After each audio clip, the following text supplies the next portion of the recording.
Breaking news చూస్తున్నాం.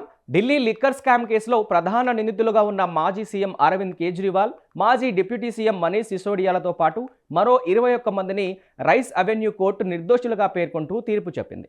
ఈ క్రమంలో సిబిఐ దర్యాప్తు తీరుపై తీవ్ర ఆగ్రహం వ్యక్తం చేసింది. కేజ్రీవాల్కు వ్యతిరేకంగా స్పష్టమైన ఆధారాలు ఏవీ లేవని, సిసోడియా ఇతర నిందితులపై ప్రాథమికంగా ఎలాంటి రుజువులు లేవని వ్యాఖ్యానించింది.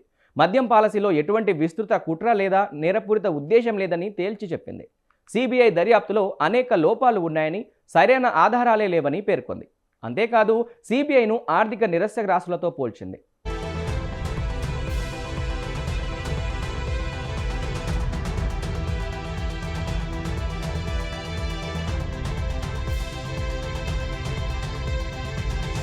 సిబిఐ సరే కానీ ఈ కేసులో ఎన్ఫోర్స్మెంట్ డైరెక్టరేట్ సైతం మనీ లాండరింగ్ కింద ప్రత్యేకంగా కేసు నమోదు చేసి దర్యాప్తు కొనసాగుతోంది. సిబిఐ కేసులో అందరినీ కోర్టు నిర్దోషులుగా తేల్చడంతో ఈడీ కేసు ఏం జరుగుతుందనే ప్రశ్న ఇప్పుడు తలెత్తుతోంది.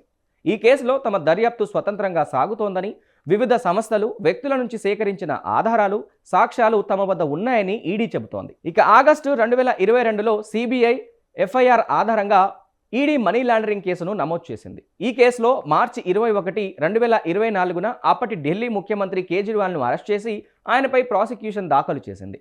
గతేడాది జనవరిలో మద్యం పాలసీ కేసులో మనీ లాండరింగ్ వ్యవహారంపై కేజ్రీవాల్, సిసోడియాను ప్రాసిక్యూట్ చేయడానికి కేంద్ర హోంమంత్రిత్వ శాఖ ఈడీకి అనుమతిచ్చింది.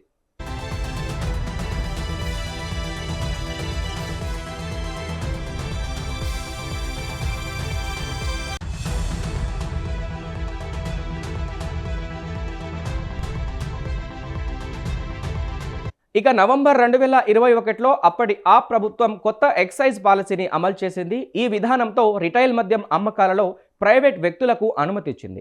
అయితే ఈ పాలసీ వల్ల ప్రభుత్వ ఖజానాకు సుమారు 580 కోట్ల నష్టం జరిగిందని ఆరోపణలు వచ్చాయి. దీనిపై తీవ్ర విమర్శలు వెల్లువెత్తాయి.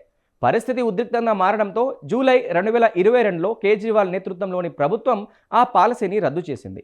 అయినప్పటికీ ఢిల్లీ లెఫ్టినెంట్ గవర్నర్ వికే సక్సేనా ఈ వ్యవహారంపై సిబిఐ దర్యాప్తు కోరారు.